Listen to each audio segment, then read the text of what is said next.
चलो चलो चलो।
কৈবল্লভপুর বিধানসভা তৃণমূলের প্রার্থী অজিত মাহাতো সারাদিন ধরে তিনি প্রচার করছেন, বাইক মিছিল করছেন, ডোর টু ডোর যাচ্ছেন, বাড়ির সাথে বাড়ির লোকেদের সঙ্গে কথা বলছেন। আজকে তিনি ধানগড়ি থেকে এই মাত্র মিছিল করে এখন এসছেন তিনি চৌধুরীতে।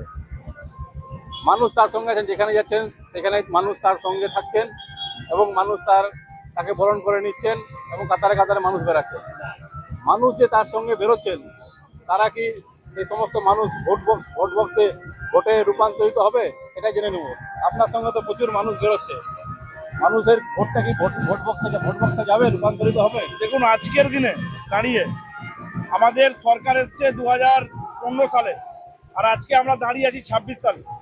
এই যে 15 বছরে, এই 15 বছরে জঙ্গলমহলের চারিদিকে আপনারা যেটা দেখবেন সেটা তৃণমূল কংগ্রেসের এবং আমাদের মামাটি মানুষের সরকার এবং আমাদের নেত্রী মমতা বন্দ্যোপাধ্যায় করেছে। যা দেখবেন, ইউনিভার্সিটি থেকে শুরু করে, মেডিকেল কলেজ থেকে শুরু করে, আজকে নার্সিং কলেজ থেকে শুরু করে, মহিলা কলেজ থেকে শুরু করে, ITI থেকে শুরু করে, পলিটেকনিক থেকে শুরু করে, বত্রাঘাটের ব্রিজ থেকে শুরু করে, লালগড় সেতু থেকে শুরু করে, পাপড়পুরের ব্রিজ থেকে শুরু করে, স্টেডিয়াম থেকে শুরু করে, সুপার স্পেশালিটি হসপিটাল থেকে শুরু করে, আজকে যে রাস্তা, পথশ্রীর রাস্তা আপনারা দেখেছেন, যে আজকে যেই রাস্তাগুলোতে আপনারা আসছেন, বিভিন্ন সবাই যাচ্ছেন, রাস্তাগুলো দেখেছেন কেমন রাস্তা? মানুষ বুঝতেই পারবে না বেলপাহাড়ি থেকে কখন নয়াগ্রাম পৌঁছে যাচ্ছে। তো এই যে এত উন্নয়ন, এগুলো কে করেছে? আমাদের মানবিক মুখ্যমন্ত্রী, আমাদের মামাটি মানুষের সরকার মমতা বন্দ্যোপাধ্যায়। তাই মানুষ আমাদের সাথে আছে। আপনারা দেখেছেন, যেখানেই আমি যাচ্ছি সেখানেই মানুষ উলুধ্বনি, শঙ্করধ্বনি দিয়ে যেভাবে আমাদের বরণ করে নিচ্ছে প্রত্যেকটা জায়গায়। আজকে খাড়বান্দিতে আমার সকালবেলায় মিছিল শুরু হয়েছিল, খাড়বান্দি থেকে ধানগড়িতে আপনারা চিন্তা করতে পারবেন না, ঐতিহাসিক মিছিল। আজকে হাজার হাজার মানুষ পায়ে পা মিলাচ্ছে।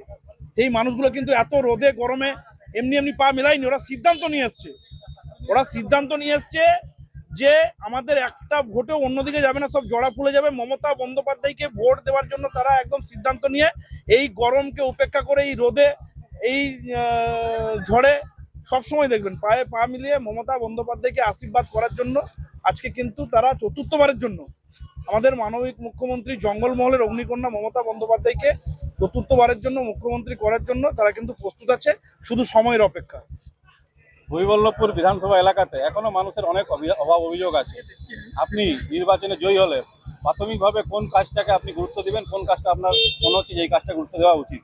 দেখুন, আমি প্রচারে গিয়ে বুঝতে পেরেছি বিভিন্ন মানুষ তাদের কথা বলেছে, কেউ বলেছে এটা করলে ভালো হবে। প্রত্যেকটা মানুষকেই আমরা গুরুত্ব দিয়ে, কারণ আজকের দিনে আপনারা হয়তো জানেন না যে আমাদের সাঁকরাইল ব্লকে পথশ্রীর 69টা রাস্তা হয়েছে। তাহলে রাস্তাঘাট সমস্ত কিছু হয়েছে। কিছু কিছু জায়গায় যে প্রবলেমগুলো আছে আপনারা দেখেছেন, আমার নির্বাচনী যে ইশতেহার সেটা প্রকাশ করেছি। আমদই ব্রিজ থেকে শুরু করে আমরা সমস্ত বড় বড় কাজগুলো আপনারা কালকে আমি দিয়েছি আপনাদের লিফলেট। তো সেই জায়গা থেকে সমস্ত কাজগুলো পরপর হবে। স্টেডিয়াম হবে, কিষাণ মান্ডি হবে, ব্রিজ হবে, সমস্ত কিছুই হবে। এবং সাধারণ মানুষ কি চাইছে সেই সাধারণ মানুষের কথাকে গুরুত্ব দিয়ে কিন্তু আগামী দিনে আমাদের এই কর্মযজ্ঞ চলবে। এই এলাকার উন্নয়নকে অব্যাহত যদি কেউ রাখতে পারে সেটা হচ্ছে তৃণমূল কংগ্রেস। এবং আমি প্রত্যেকটা জায়গায় আমি বলেছি যে আপনারা মাথা উঁচু করে ভোট দিন, আমি মাথা নিচু করে কিন্তু পরিষেবা দিয়ে যাবো। বিজেপি তাদের ফর্ম ফিল আপ করাচ্ছে, মহিলাদের কাছে যাচ্ছে এবং ফর্ম ফিল আপ করাচ্ছে 3,000 টাকা দিয়ে বলে। আপনাদের সরকার 1,500 টাকা করে দিচ্ছে মহিলাদেরকে। মহিলাদের ভোটটা কি আপনাদের সঙ্গে থাকবে না বিজেপির পক্ষে যাবে? দিল্লি ভোট কবে গেছে? দিল্লি ভোটে তারা কি বলেছিল যে আমাদেরকে ভোট দিন, আমরা 2,500 টাকা করে দেবে। আজকের দিনে 6 মাসের মধ্যে বলেছিল। আজকে দিল্লির ভোট কবে গেছে এখনো কি একটা কেউ পেয়েছে? সোশ্যাল মিডিয়ার যুগ, কেউ যদি মিথ্যা কথা বলে মানুষ বুঝে যাবে। ওদের 15টারও বেশি রাজ্যে ওরা ক্ষমতায় আছে। একটা রাজ্যের মানুষ কি এই জিনিসগুলো পায়? একটা কেউ কোনো কিছু পায় না। তারা বলেছিল জিরো অ্যাকাউন্টে বই করুন, 15 লক্ষ টাকা দেবো, একজনও পেয়েছে। তারা বলেছিল জঙ্গলমহলের ছেলেদের 2 কোটি চাকরি দেবো, একজনও পেয়েছে। তাহলে তাদের যে প্রধানমন্ত্রী নরেন্দ্র দামোদর দাস মোদী, আপনারা দেখবেন টিভির সামনে খুব সুন্দরভাবে সেজে গুজে কিভাবে মিথ্যা কথা বলতে হয় সেটা উনি জানেন। উনি আসছেন স্টেডিয়ামে, উনি বলেছিলেন যে গোপীবল্লভপুরে রেল লাইনের ব্যবস্থা করে দেবো, এদিকে লালগড় হয়ে পুরুলিয়া রেল লাইনের ব্যবস্থা করে দেবো। একটা কাজও কি হয়েছে? তো কালকে প্রশ্ন করুন, আপনাকে আসছে, আপনারা প্রশ্ন করুন যে এখনো হয়নি কেন। নির্বাচন আসলে বিজেপির নেতাদের আপনারা দেখতে পাবেন গলিতে গলিতে ঘুরে, কোথাও ছাগল ধরে, কোথাও বোঝা বইছে, যেমন খুশি সাজো। সেই প্রতিযোগিতায় তারা অংশগ্রহণ করেছেন। তাদের যে শিক্ষক উনি আসছেন, কে ফার্স্ট কে সেকেন্ড হলো কালকে মঞ্চে ওনাকে বলবেন। ওরা মানুষের গলিতে গলিতে ঢুকে 2 মাস আগে দেখতে পেয়েছিলেন কি ওদের কোনো একটা জায়গায়? যেদিন ভোট ডিক্লেয়ার হয়েছে তারা শুরু করে দিয়েছে। তো সেই জায়গায় মানুষ দেখেছে 365 দিন মানুষের সাথে থেকে, মানুষের পাশে থেকে তৃণমূল কংগ্রেস কাজ করে। আমরা মানুষের জন্য কাজ করি এবং তৃণমূল কংগ্রেস আজকের দিনে একটা শিশু জন্ম থেকে তার শেষ জীবন পর্যন্ত যদি কেউ দায়িত্ব নিয়ে থাকে তার নাম হচ্ছে মমতা বন্দ্যোপাধ্যায়। মামাটি মানুষের সরকার, তৃণমূল কংগ্রেস ছাড়া অন্য কেউ জঙ্গলমহলের কথা ভাবেও না। গরিব মানুষগুলোর, একদম গরিব মানুষ যারা দিন আনে দিন খায়, খেটে খাওয়া মেহনতি মানুষ, যারা ট্রলি চালায়, যারা শ্রমজীবী কৃষক, আজকে পানওয়ালা হতে পারে, বিভিন্ন তাদের কথা যদি কেউ ভেবেছে একমাত্র প্রকৃত অন্তর থেকে বুকে হাত দিয়ে যদি বলতে পারে সেটা হচ্ছে মমতা বন্দ্যোপাধ্যায়।